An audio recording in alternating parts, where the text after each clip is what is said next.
Hey, good morning, everybody. My name is Scott Caulfield. I'm the head strength coach out at NSCA headquarters. Thanks for coming, getting up early here and joining us for this important session. We're glad you're here.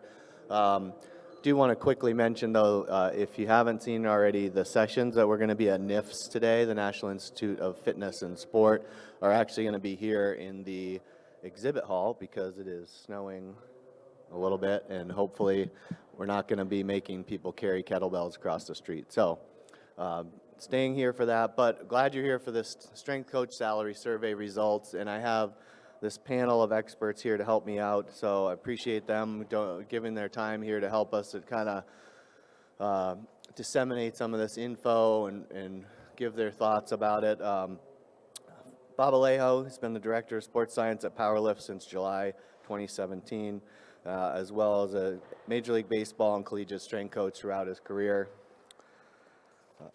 I'm trying to go in order.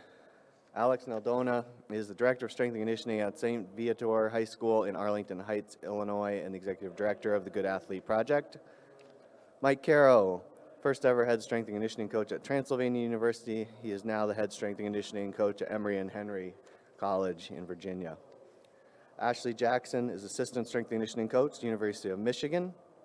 And Mike Favor, Director of Strength and Conditioning at the University of Michigan. So thank you guys for being here. Again, if you haven't seen this already, this salary survey was something that we contracted the Employers Council to take charge of because these types of salary surveys where you get another party to do it are much more in depth and usually get a better response. And we did have a tremendous response from it. We do want to show you a quick video Hi, from President Triplett. I'm Travis Triplett, President of the National Strength and Conditioning Association.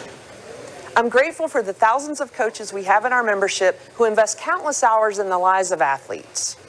In support of these professionals, the NSCA has partnered with the Employers Council to conduct a comprehensive salary survey of strength and conditioning coaches. The survey results are now available, and they provide a clearer picture of coaches' compensation in settings like high school, college, professional sports, and the private sector. The complete results are available to NSCA members, and a summary of these findings can be found at nsca.com/salary. Let's continue to work together to support strength and conditioning professionals so that they can impact the lives of students and beyond. Thanks, Dr. Triplett. Again, yes, that's all available on the website. You probably got an email about it if you're opted in with, a link to it. But again, we used the Employers Council as our contractor for it. It was sent out to all the respondents. Again, 2,325 people responded to it, okay, all CSCS certified. And the majority, as you can see in the slide, working in the collegiate or university setting, followed by independent and high school settings. I'm going to just give you a couple slides about kind of the overview before I kind of kick over some questions for the panel and as well as let you guys ask some questions. Gender makeup and level of education, so I don't think that's any shocker to everyone. About 84% males. Again, highest level of education, and what I noticed in this too, we can see master's degree about 57%. When you look through some of the different levels too as you dig into the salary survey, the master's level education does equate to a significantly higher pay, so I think that's an important distinction to make. Our participant profile as far as years of experience, again about 40% in that 1 to 5 range. I think too, as we go farther, obviously, people say, well, no one ever retires from strength and conditioning, or, there's different arguments about that. But there are a fair amount of people in the, from the 20 and plus 25 plus years. I mean, obviously, just if you think about it from an age perspective, that number is obviously going to be lower. But there are plenty of people still, working 20 plus years in the field. Overall salary perspective, so as we break it down in the different categories, high school, college, university, professional, tactical, and independent, and again you can see the number of respondents, So there, again, we'll have some good kind of stuff to clarify or discuss with our panel here as we go through it and when we get back to that.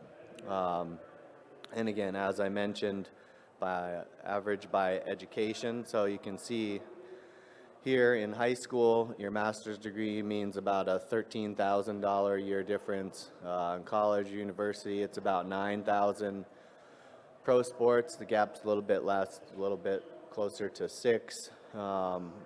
And tactical, again, very big jump. Independent, so it seems if you're out on your own, maybe that's not quite as big of a factor, okay? And then we'll kind of dig into some of the more specifics as we go, but I think I want to kind of open it up to the panel too right away, because I know we don't have a ton of time and you guys hopefully have some questions, but to ask Coach Carroll first, you know, you had some observations about number of teams and athletes that coaches work with compared to sport coaches, so maybe kind of just elaborate on that or your takeaways from that. Yeah, so obviously not to put down our hardworking sport coaches, but as we all know, strength coaches are stretched a lot thinner. Coming from the Division III level, we usually take on a lot more roles than just strength and conditioning. And the survey, the average number of teams per strength coach was 7. And it came out to about 177 athletes for each strength coach on average that took the survey. So, you know, compared to our sport coaches who have one team, they come up with, you know, one plan for that team. Obviously, they have different positions they work with, but in general, that one team has one plan, one annual plan. And, you know, some of our sport coaches are working with overseeing large teams, but on average, I mean, at the Division III level, our average team size is 20 to 40 athletes. So as a strength coach, we're not only overseeing more athletes, we're coming up with more annual plans and we're individualizing things more. So instead of having one game plan for the entire team, we come up with that umbrella plan, then we have to spec it out a little bit for every athlete that comes in, because we have to take into account strength issues, mobility issues, things they can't do, where they're at in their progression. So all told, I think I'm pretty confident in saying that, you know, we have more work overall for each team and each individual, which is obviously not reflected in the amount of pay that we're given for the amount of work that's done. And that's not even taking into account the several roles that a lot of our coaches at all different levels play, aside from just doing strength and conditioning. Thanks, Mike. And I know it's kind of one of the first things I talked about too, but I do want to kind of tee it up quickly too with Ashley is, you know, what about the low number of women in the field? You know, what's our thoughts on that? And also, if you don't know, Ashley is also the chairperson of our women's committee, so I think she has a lot of thoughts and suggestions as well on what we can do. Well, first of all, I don't think that's something new or something that is specific to strength and conditioning or coaching even. So it's something that's really broad across all levels, education, business. You look at female leaders, whether it be athletic directors or CEOs, owners of businesses, it tends to trend in the male direction. And it's something that's almost cyclical, I think, in that women grow up, girls grow up and not see those female leaders that are being successful as a open avenue for them to follow. And that's something that like I said, it's cyclical. So I don't see a lot of, my first female coach was when I was in college, ever. And that was something really cool for me to be able to see. And I know that there's female athletes all over that don't get that opportunity. So they don't even see it as a viable profession. We didn't even have, I was at a small D3 school, we didn't have a strength coach. So it was a female sport coach who took me under her wing and let me, you know, do a little bit of extra when that's what I wanted. And so it wasn't even her expertise in strength and conditioning that drove me to this. It was that she gave me that time and attention and confidence and encouragement to be a leader and go after what I wanted. And I got to pick where I did that. But I think it's just through empowerment of our young female leaders and athletes and students that we continue to grow this field. Thanks. Great stuff. So Bob, Mike, Bob, and Alex, all three of you guys actually pointed out when we sent this out to you that high school coaching salaries are very similar to collegiate coaching salaries, you know, from this. And so what does this say to you guys about the high school strength and conditioning as a career? Maybe go ahead, Mike, Alex, and Bob in that order. What does it say to you that the high school coaching salaries are very similar to collegiate coaching salaries? You know, for high school strength and conditioning. Well, for high school strength and conditioning, I've never been a strength coach for high school, but I think they just fall more in line with the teacher salaries. They seem to fall in line with, you know, whether you're a physics teacher or what, they all seem to fall. If you got a master's, you're going to fall in this line for those schools that are fortunate to have a strength coach. But as far as collegiate, you know, I don't know if, I know a lot of people in the Big Ten that don't make what's listed there as the median. They make far less. So I don't know how that falls in line. You know, we're fortunate at Michigan. I think the bigger schools that it comes down to, I guess, funds availability, and then the ADs and the administration's respect and kind of value of strength and conditioning. Because the NCAA keeps records of all salaries for all professions within the NCAA. I know because I've sat there. When I first got there, it was a book. You know, they'd open the book and it'd say, head strength coach football, and it would list all the conferences in Division I and all the schools and show the salaries. No names next to it. And it would do that for, you know, head strength coach other than football was the other category, and then assistants the same way. So they keep track of these things, so all the ADs and all the administrators, they know what the market value is for strength coaches, whatever the level is. So it's out there. They're not, you know, usually just pulling these things out of the air. You know, you know, I think the biggest problem is for a lot of these low-paying jobs is we reinforce that that's an okay salary because there's a line a mile long to take a job that's 14 hours a day, 7 days a week for $10,000 a year. You know, if nobody's taking those things, people are like, well, you know, just like football coaches did, so now I'm not going to do that. Then maybe those salaries come up. You know, so that's kind of what you have to do is kind of do that. The problem is if you don't take the job, someone's going to take that job. And your biggest opportunity, I think, to get a bump in salary really is when you take a job. That's the easiest way to get as much as you can. But once you're in a job, I know for me, I got 9 full time, so I try to go up and get salary adjustments on a regular basis. Anything over 7% has to go up to central audit at the university. And that's very, very difficult. The level of justification to go over 7% or even 10%, which, you know, if somebody's making $40,000, 10% ain't much. But it's big on the books. So unless there's a title change from assistant strength coach to a head strength coach or something along those lines, that's easy. But if there isn't, it's a very, very tough battle. The problem is if that person leaves because I didn't get that, I can bring someone else in and give them 20% more than that person was making because, again, it's a new position. It's just how it works. I don't really understand it, but that's how it works in the business world because you're already in that position. I hope. Thanks. I would echo that. A lot of the HR paperwork that you look at, you go to hiring websites, the general consensus is if you're not finding a new job every 2 years, you're getting left behind in salary. So with the way salaries go up over time, if you are renegotiating a contract, particularly with a new employer, you are much more likely to get a higher salary than staying where you're at. You're just going to get passed by. And I think on the data from the survey showed that about 50% of the high school coaches were on contract for teaching. So that means 50% aren't, which I think shows, number one, the newness of the field of high school strength and conditioning, which is one of the largest growing sectors of strength and conditioning in the U.S. right now.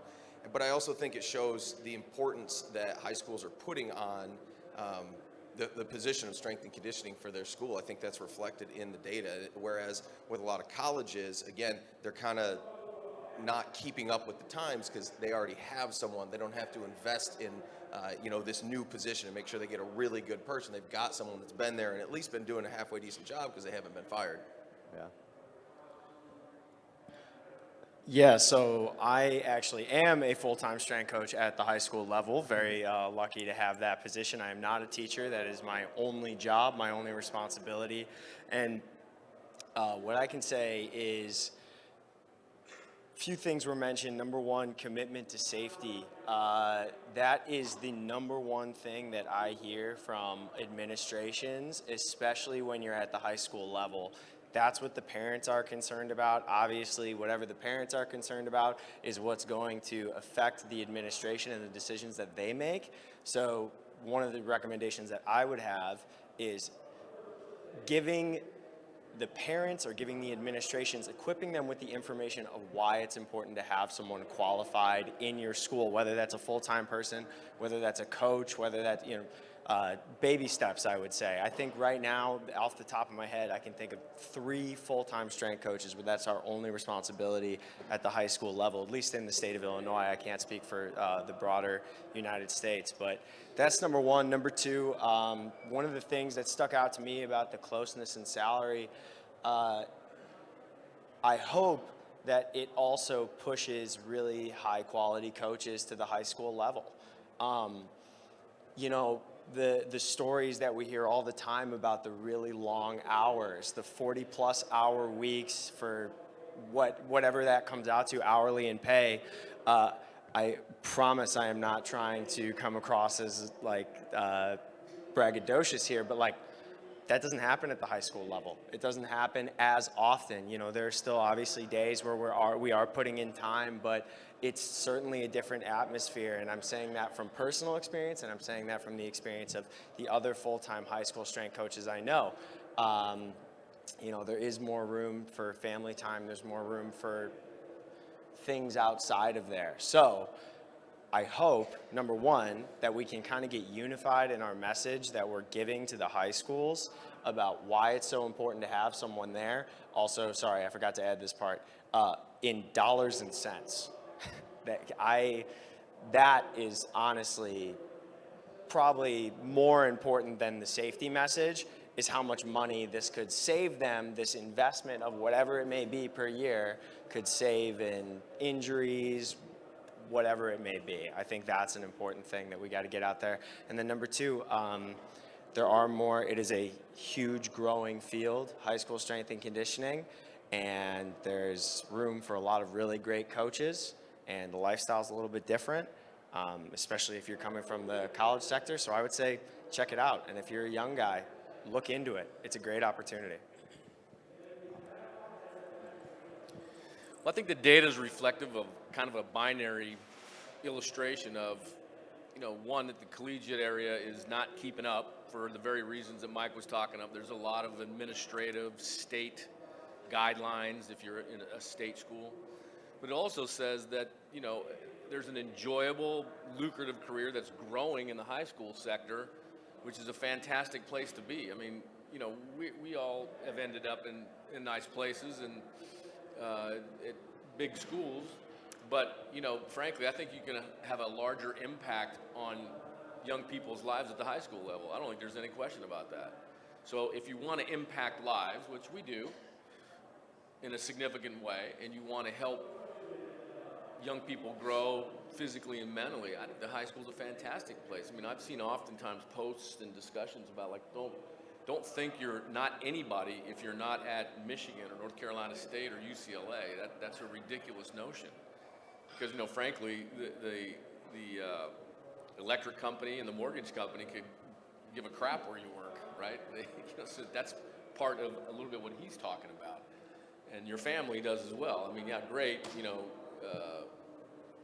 go team while you're actually gone a lot. So I think high school is a great place to go. College is not keeping up, and as a kind of dovetailing that, I think it's a little disappointing, embarrassing that we have 13 coaches here, and then we often wonder why. I think it's about 13 coaches in attendance. Often wonder why we don't have good salaries. Gee, can't figure that one out. It's ridiculous. It's especially seeing this thing unfold after 36 years. I just shake my head over and over again. Listen, I'm on social media as much as anybody, but that's not a movement saying how crappy everything is and I need more money and I don't get treated right. That's not a movement. That's not a protest. So, but like he's saying, I think the high school thing is a pretty cool deal, and it's growing. And if you're going to get in, you probably should get in now, where there's room. Thanks, Bob. I'll go back to this one, let everybody take a shot at this one, but are coaches in your sector being paid appropriately? No. I think if you look at the data on salary between divisions, especially, and then actually more especially if you look at the difference between high school and college, the numbers are almost the same. And again, not to throw anybody under the bus, not to put down another division or another level, but I think as a whole, college strength coaches have more responsibility and more pressure than high school strength coaches when it comes to winning, when it comes to the various roles they play, the number of athletes they work with, the number of teams they work with, the pressure put on them by the coaches and the administration. And I think that's not really reflected in the pay very much at all. Based on other salary data I've looked at, in accordance with census statistics, Division II and Division III especially, stopped keeping up with average U.S. salary increases about 4 years ago. So we're still at a pay level that most people superseded a long time ago. Anybody else? Cool. We'll ask Mike Favor and Bob to chime in. What can strength and conditioning coaches do to ensure that they're paid appropriately, or help them to, try and be paid appropriately better? What can we do to help our cause? Well, first and foremost is to taking care of your own professional development, making sure that your credentials as high as they can possibly, your education level, and that you carry yourself as a professional you want to be seen as. You want to make sure you're the top level, so you've got yourself taken care of, so there's no what ifs there. And then back to what I said earlier, don't accept those jobs that you can't support yourself on. That's the big thing is trying to, I know it's tough out there, but if you accept that position, the chances of you getting more money are going to be slim. I see some of these jobs. We just hired somebody for a research project we're doing with the School of Medicine, one of my former interns, and she was at a smaller school, and she was making less than $10,000 a year, and I know she was probably working more hours than me. And I'm so glad I kind of rescued her from that. But it's tough. I've taken those jobs before too, but it's part of a plan to be able to to get that head position on a resume, and you got to look at it that way too. That a lot of these jobs may be launching pads to the next one, just like sport coaches do. They use them as incremental steps to get where you want to be, getting where you are, bloom where you're planted, get as good as you can be, and then start to look for that next level. Because you got one trip in this life, and you want to make sure ultimately you want to support yourself and your family. This isn't just charity work here too. Bob? Evaluating us is much different than a sport coach. Sport coaches are a little more concrete. You have wins and losses. That's really it, right? What we do is a little more tangible, which doesn't include going in saying, I need to make more money. I need a raise. That's a poor preparation for getting any look at all. Come in with a list of salaries that are comparable to yours. So if I'm at William and Mary and I'm saying, well, look what Mike Favor makes, that's not the same situation. It's not the same school, not the same money, not the same nothing. You have to come in and honestly evaluate, here's my comps, right? It's like baseball, Major League Baseball. If you're a second baseman and you want to get a raise, you list all the second basemen that have your numbers. Hit 220, 10 homers, fielding percentage. You don't say, oh, look at Cano's making $20 million a year. It's not the same thing. So you have to go in with a prepared to negotiate a salary. Here's the guys that in my conference, years of experience. I think it should be added on if you were involved with championships and all that, but that's not the first thing you list. It's the other way around. You put that at the end to kind of seal the deal. The other thing that we were talking about earlier this morning was don't be uncomfortable about talking about money, because the people you're talking to, that's all they talk about all day long, aside from maybe the DUI somebody got the night before or the drug test, which is all run by money. If you're drug testing schools that have elaborate drug testing, that's because they have the money to do it. The schools that don't. So what I'm telling you is, don't feel uncomfortable. It's not a common thing that we talk about salaries. It's not part of our repertoire. That's for sure. But don't feel uncomfortable about saying this is what I'm worth, and here's the reason why. You know, a fathomable reason. Because they do deal with money every day. They try to make you feel like, you know, it's an unbelievable thing that you're coming in there asking for money. But that's the way you do it. You have to be You have to be empathetic. You know, what do they want from me? What can I give them so that they feel like they're getting something from me? So it just can't be, I've been stuck in this salary. That guy makes more money than me. I'm the same guy as him. That's not negotiation. So, you know, get comfortable and learn it about it. What it's like to go in and negotiate. If I could chime yeah, in, definitely. just a few things off the top of my head to echo what these guys are saying.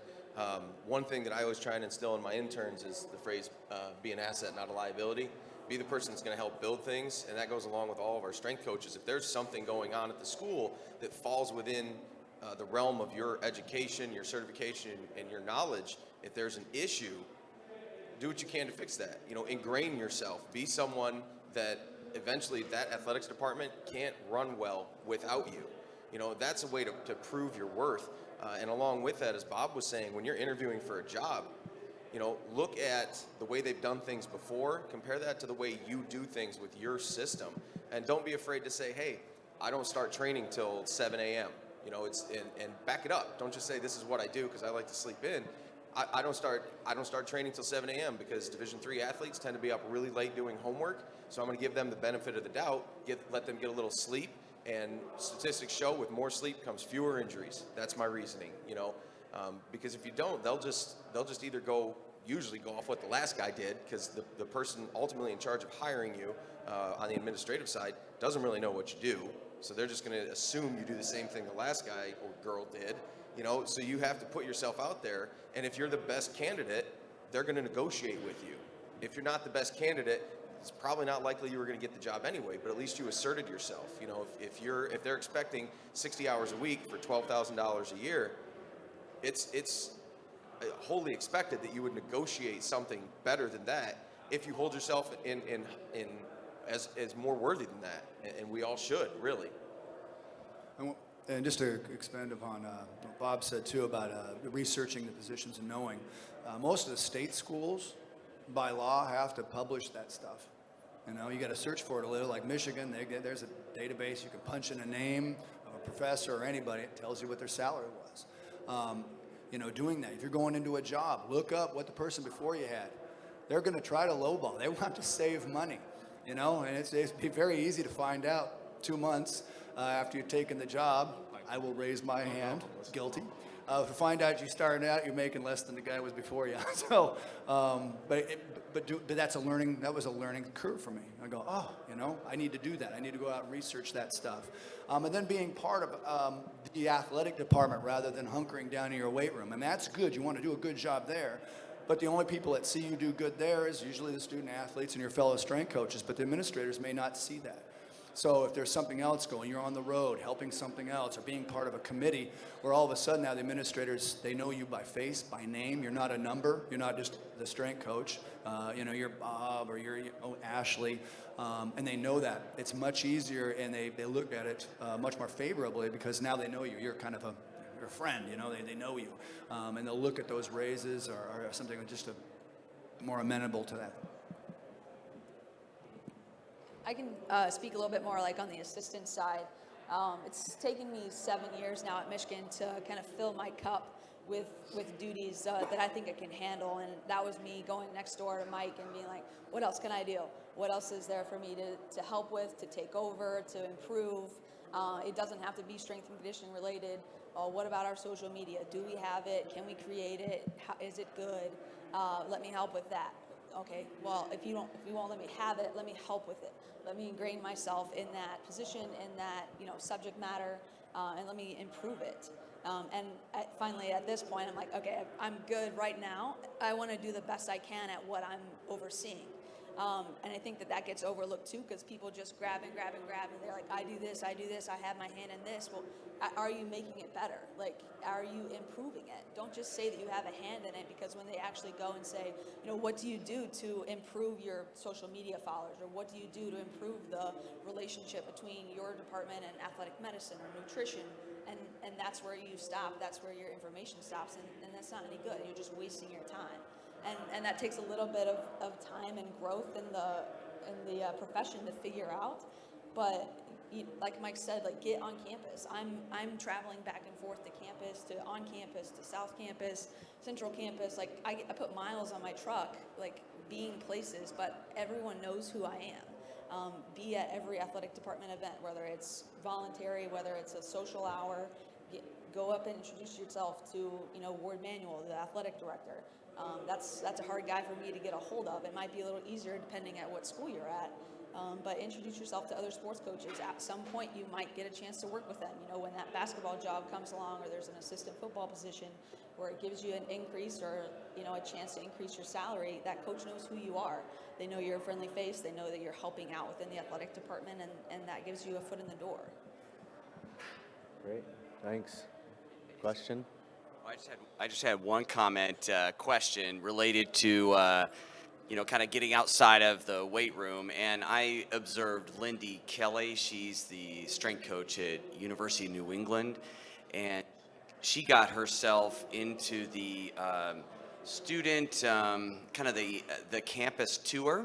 So as students and student athletes were coming through, they always like to show off the weight room and the facilities, and she is the one who presents that portion, gives her a chance to show, to talk about our coaching philosophy, and then she throws in little pitches about how they've reduced injuries, how they are really utilizing the facility, and how they bring the student population into kind of they're a D3 school, so they bring the students more into it. And I thought that was a great, you know, from a marketing perspective, a great way to kind of reinforce your worth, and then she can kind of use that to kind of promote herself when it comes to getting raises and, you know, improving her salary. So. Yeah. Does anybody else have any questions that want to speak up? Coach?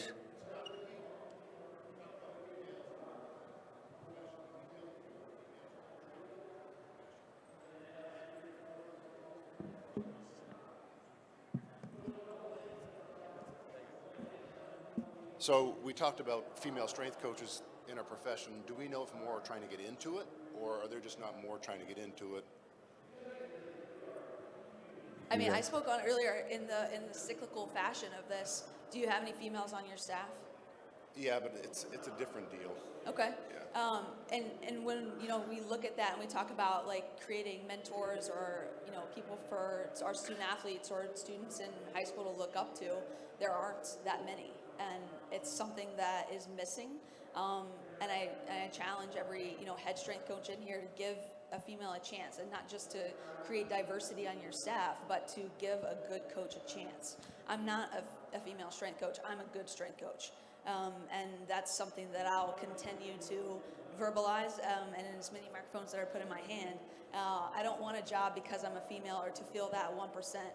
We have 2 full-time females on our staff, and I feel very lucky to have her as a friend and a colleague, but it's not because she's a girl. She's a great strength coach also, and I will continue to push her forward and put her in for jobs, and say she's just as good as I am, just as I will do for any of my colleagues.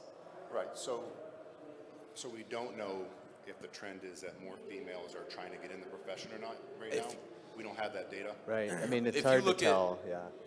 Sorry, if you look at salary surveys that have been done in the 90s, there's a couple of them from 89 on that have tracked this, and around the mid-90s, it was 2 to 3% of respondents on those NCAA strength and conditioning surveys that were done.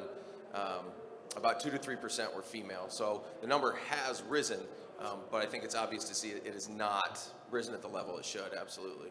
And then second question regarding negotiations, we talked about, like, the average salaries. Is there a way to get a more specific range as to, like, the high ends and the low ends? You know, it's obviously if we go into a negotiating and say, hey, the average salary is Yeah, right. 50,000.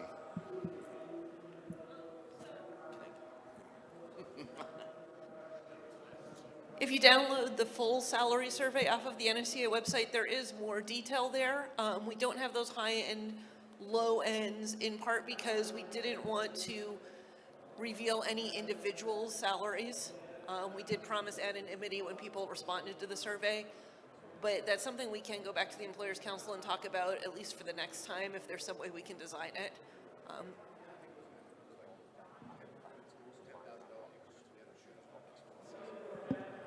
Yeah, that's probably correct.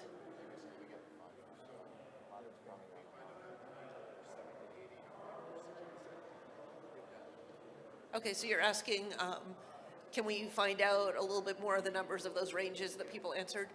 I will go back to the Employers Council and ask them about that and see if we can get some more of those numbers. I'll make a note of it, and if you think of it, if you want to contact our office and follow up on it. The NCAA, like I said, they've got all that stuff. I've sat in the office. Now it's on a spreadsheet, and they can just type in a position, and it all comes up, every single one of them. I mean, if you can get access to that, that's always cool. But I also just did it the hard way with the Big Ten. I got every salary for every position, with the exception of Penn State, because they have rules within the Commonwealth Agreement in that state that they don't have to publish that stuff, and the private schools don't have to either. But I got all the other ones.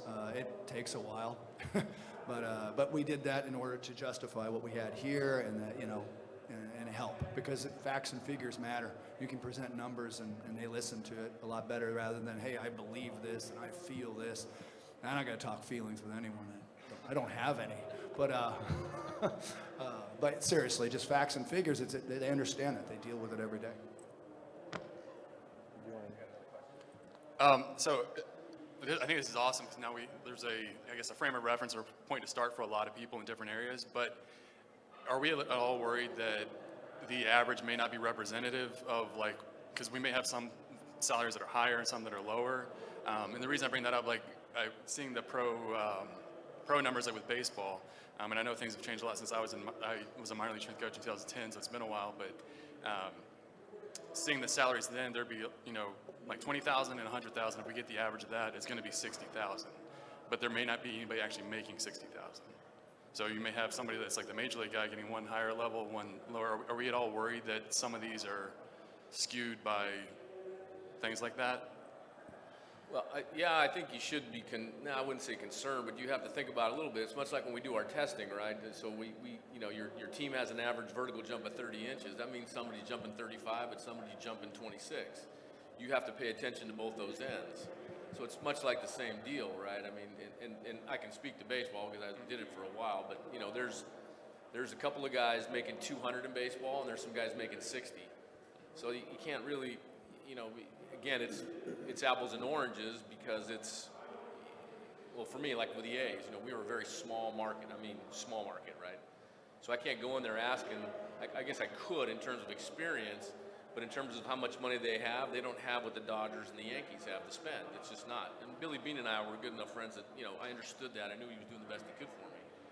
But it's the same kind of thing, that we have here with private schools, with, Michigan versus, Eastern Michigan sort of thing. So I think the averages for all of us, when we look at data, are important. It kind of puts a stake in the ground, but then you have to go and refine that into guys like you, women like her, at the same spot, the demographics and experience and all you have to get really finite so that it becomes palpable, like Mike says. These are the facts and figures. An average salary for me, frankly, I think that's a waste of time going in, because the average shouldn't really represent what you want, for that very reason, just from a data statistical standpoint. Thank you. Thanks. I guess follow up on that too. Is there other lifestyle workload factors that go into determining if pay is fair? Yeah, absolutely. One of the things you'll notice, and having been an intern at the University of Michigan, working at a couple different Division I schools, working at a couple different smaller schools, Division III schools, as an intern and as a head strength coach, our small schools will typically try to load up anybody on athletic staff with as much responsibility as possible to try to, I don't know, prevent but reduce hiring additional people. At the Division III level, if you asked almost every strength coach at Division III level, strength and conditioning is one of their duties. I can tell you that when I was first hired as a strength coach, I was 60% track coach, 40% strength and conditioning. I had four throwers that I coached, and of course went to all the meets, had practices every day, but I had 26 teams that I was supposed to do strength and conditioning with. In my current role, I'm a head strength coach, but I'm also the director of the campus fitness center because we have a combined facility, which means I'm also the facility coordinator. I have to staff the fitness center, so I have student work studies to supervise. I have about 25 students that I manage, hiring, firing. I got to keep their certifications up to date. I got to make sure they show up to work on time. All that general managerial stuff. And then I have a staff of interns, anywhere from 2 to 8 interns per semester. I also have to run all of their continuing education, set up their work times, make sure they show up, make sure my certified interns keep their credentials up as well. So, I have a staff of 30 or so people that I'm overlooking, as well as overseeing all the training. And I have a full-time assistant, luckily now, so I oversee him as well. So I have 22 teams that I oversee all the training for. A majority of those teams are mine. I have about 150 athletes that I work with. So there's several different roles that I'm playing for my employer, but I'm getting paid one person's salary, working 3 different roles, if you will. So it really comes down to, you got to know the area you're working in, and you have to be able to identify where you spend most of your time. There are some strength coaches where the administrative staff tells them, do less work with the athletes. I've heard strength coaches that the athletic director tells them to just write programs and put them in the weight room and make them available. You don't have to be in there to coach if you don't want to work that many hours. You need to do these other things. You have to do game day operations. You're an assistant coach. You're a facility manager for something other than the weight room. There's a lot of different roles that strength and conditioning coaches don't just take on themselves, but are kind of pushed into, like, oh, this is an additional part of being the head strength coach here. You have to be able to do this as well, and it's extremely taxing because the hours we work as a strength coach are long, and then you add on top of that 1 or 2 other responsibilities that also are part-time to full-time jobs. Alex, did you have thoughts on that one? Yeah, I think I'm probably coming from the opposite end of the spectrum here. I'm sorry. But for us at the high school level, really my only responsibility is strength and conditioning. That's all that they ask me to do. And I think important things to consider are, for myself, not to get too Hello? Yeah, oh my goodness gracious. I am single. I don't have a family, so I don't have to worry about those kind of things when it comes to salary. Better? Yeah. So I don't have to worry about those things when it comes to salary. Obviously, that's something that you have to take into account. Hours you're working, I think, is probably the most important thing that you got to think about, and it's a question that you have to ask, because $50,000 at 36 hours a week, which is what my requirement is a lot different than $50,000 at 50 plus hours a week. And I think the other thing too that's important is like quality of life. What do you like to do outside of strength and conditioning? And I don't mean to go to like woo-woo or over in that area, but personally, one of the conversations that I have with a lot of my athletes, and I would guess that a lot of you have had it with your athletes as well, is this idea that you're more than an athlete, right? You're not just the sport that you play. You're more than that. You're a human being. Well, so are you guys. So what do you like to do outside of there? And does your job and does your salary afford you the opportunity to go do those things? Because if it doesn't, then we talk about burnout in this field all the time. I mean, that's it right there.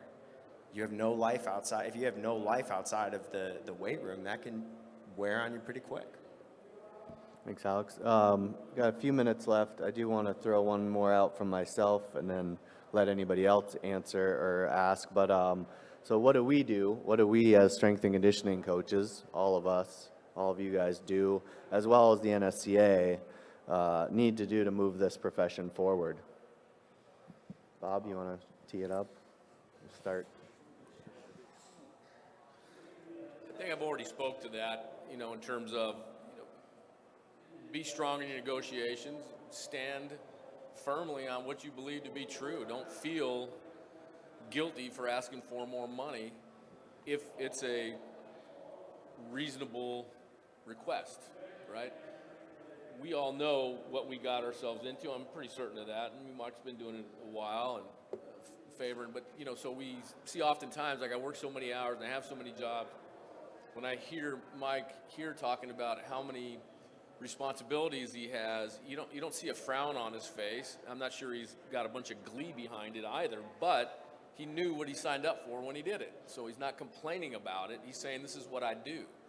So Mike Faber mentioned it earlier, like, if you take that job, you sign it, that's the way it goes, right?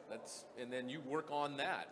But don't take a job that has the daunting list this guy has and say, well, I can't believe I worked so many hours.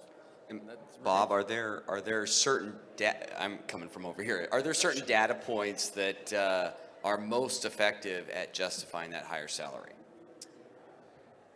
Well, yeah, I mean, you've got to come in with the facts and figures. I think that's probably the best way to say it. Such as? What everybody else is making, what school you're from, where do you live? What about your own effectiveness? What do you mean? What did I do? As a coach, what data points can you bring to that negotiation that shows, like a sport coach might show wins and losses, right? Yeah. What can a strength coach bring to the negotiation table that shows that they are worth more, that they are effective as a coach? I mean, I think you can give injury and information and how you've made your athlete jump higher and run faster, but I think still yet my first bullet's going in there saying, here's the guys like me, here's me, let's go. Let's and they have a hard time, and there's some really good salary information out there that's solid that athletic directors don't think you have. Now, I've known a lot of people over years, so I've got, there's a couple of I know they're services.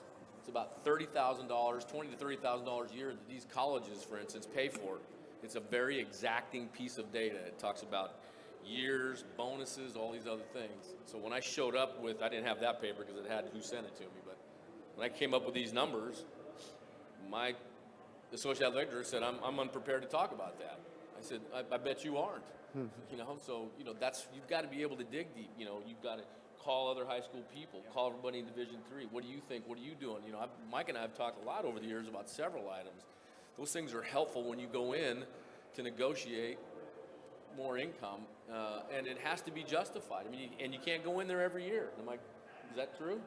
Yeah, that's ridiculous, because what they're going to tell you, and I've had these conversations, I was making one of the higher salaries in baseball. I say, what do you do to get your salary higher? Well, first of all, I had all this years at UCLA, and we were pretty good, and but in the end, if you keep going in there over and over, they're going to say, you're unhappy, so go somewhere else. And if you're doing that every year, you probably should go somewhere else. I also think, like what Mike was saying here, is you can itemize all your responsibilities. A lot of time, the administrators, they'll give you things, but they don't remember all their stuff you got. So you could put in there a fitness center director. Now that's a singular job at a lot of universities. Well, let's tag a dollar amount to the fitness center director. Let's put a dollar amount to strength and conditioning coach. Let's put sport coach or facilities or event management. Put little dollar signs out there and add that stuff up. They'll look at it, they go, you do all this stuff? Well, yes, sir, or ma'am, you asked me to do all those things, but not all at the same time. Different visits, and they just don't remember. They just ask a new thing and a new thing without any recollection. So you need to be able to bring those to them, and it's not throwing anything in their face. They just all of a sudden they're like, wow, you're like Superman. You're doing all these things. How do you have enough time in the day? And you're like, that's what I ask myself sometimes. And that's a big thing. Even at Michigan now is they use the term empowerment. Be able to do more with less. And take on more responsibilities. And you need to make sure that you remind them of all those things. And I think you can put your dollar signs on those. Carol, Ashley? One thing that comes to mind to go back to your question, when people think of injuries when it comes to athletes, the first thing that pops into their mind is athletic training, athletic trainers. How are athletic trainers getting those injured athletes back out on the field and on the court? What people usually don't think of is strength coaches are the first line of defense when it comes to injuries. We're trying to prevent injury. You know, the better the strength coach they have, the better you do your job. Theoretically, the better the team is, because we keep those athletes that get a lot of playing time, playing, contributing. They're at practice, they're adding to that team. You know, and that's a huge thing to me that strength coaches should be seen as the person keeping the team as healthy as possible. And then if by chance an injury happens, you know, then athletic training takes over. But we're those pre-injury people, and not only are we trying to prevent those injuries, which is a huge part of our job, we're trying to make those athletes as good at their performance as possible. So we're doing two things for those athletes that are huge in terms of wins and losses, or can contribute hugely to those wins and losses. And that's something that a lot of people just don't think about. And a lot of coaches, you know, don't necessarily think about when they're going to a new employer, or when they're asking for a raise, is how have they impacted those numbers. One of the best pieces of advice that I got when I first started out was my boss said to me, instead of sitting around and saying, why doesn't everyone notice how hard I'm working, force them to see it. And it got brought up a little bit earlier, but I think social media is such a great tool for that.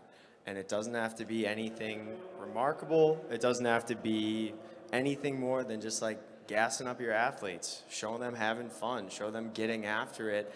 And the more you put yourself out there, tag everybody that you can think of, tag your athletic director, tag the sport coaches, like make them see it, shove it in their face in a polite way, obviously, but like really make them see it, make them see the work that you're doing. Because the thing that I think all of us probably recognize is that we know how hard we work, and most other people are too wrapped up in their own stuff, through no fault of their own, to recognize the work that other people are doing. Do you have any idea what the people that are like 2 buildings over from you are doing on a day-to-day basis? Probably not, right? Because you're worrying about your own stuff, just like they are. So how do you change that? Force them to see it in some way, shape, or form. I would say social media is a great way to do it, but any way you can do it, really. Great, thank you. I think if we have any other questions, we'll take them outside just because we run out of time here. But I truly appreciate my panelists for joining in, jumping in here on a volunteer basis, voluntold when I said, hey, we need you to do this. So truly appreciate them being involved, and you guys for showing up this early to come out. So shows your dedication as well. Thank you guys for coming, and these guys will stick around to answer questions, I'm sure. Also, don't make sure you get over to the Legends table. I think a lot of these discussions will kind of go over on that panel as well, and we want to represent and get over there and see that.